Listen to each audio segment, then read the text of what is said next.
சரி, ஒரு பெண்ணை பற்றி பேசுவோம். ஒரு பெண் வயதுக்கு வந்து விட்டா 5 நாள் தான். அதே பொம்பளை பிள்ளைய கல்யாணம் பண்ணி கொடுத்துட்டா 10 நாள் தான்.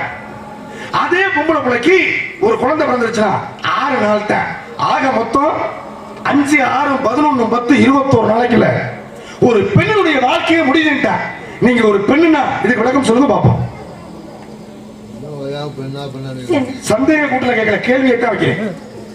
ஒரு பொம்பளை பிள்ளை வயதுக்கு வந்து ஒரு பெண்ணு வயதுக்கு வந்து விட்டால் 5 நாள். அதே பொம்பளை பிள்ளைக்கு கல்யாணம் பண்ணியாச்சுன்னா 10 நாள். சரி, அதே பொம்பளை பிள்ளைக்கு ஒரு குழந்தை பிறந்துருச்சுன்னா 6 நாள். ஆக மொத்தம் 21 நாள்.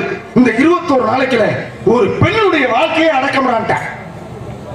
ஒன்று, நான் பருவம் அடைஞ்சிருக்கேன், கல்யாணம் ஆகல, குழந்தை பிறக்கல அப்படின்னா உன்னுடைய நாட்டு மக்கள்கிட்ட பெண்கிட்ட கேட்டு பதில் சொல்லலாம். யார் இருக்கா கேட்கறதுக்கு? பட்டு விடிகள் கண்டி மொழிமாதேவி வந்திருக்கும் நாரது சொல்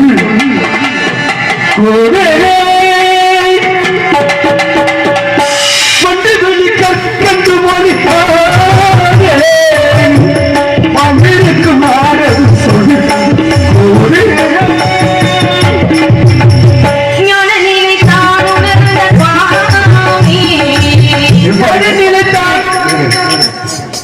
கேள்வி வச்சுட்டு தான் பாட தொட்டிருக்கேன். நான் சரியா போயிட்டு இருக்கேன், நீ தவறான வழியில போக கூடாது.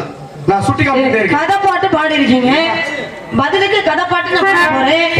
நீங்க வேற எந்த பாட்டு பாடினாலும் நீங்க மறுத்து பேசிருக்கலாம். சரி, ஒரு கதை பாட்டு நான் பாடுறேன், நீங்க அப்ப நீங்க பாடாம இருந்திருக்கணும். ஒரே ஒரு நிமிஷம், கேள்விக்கு பதில சொல்லுமான்னு சொல்லிருக்கணும். நான் கேள்வியை கேட்டுட்டு தான் கதை பாட்டு பாடணும். கதை பாட்டு பாடிட்டு கேள்வி கேட்டேன். நான் கேட்கிற கேள்விக்கு மட்டும் பதில் சொல்லணும். கேள்வியை கேட்டு கதை பாட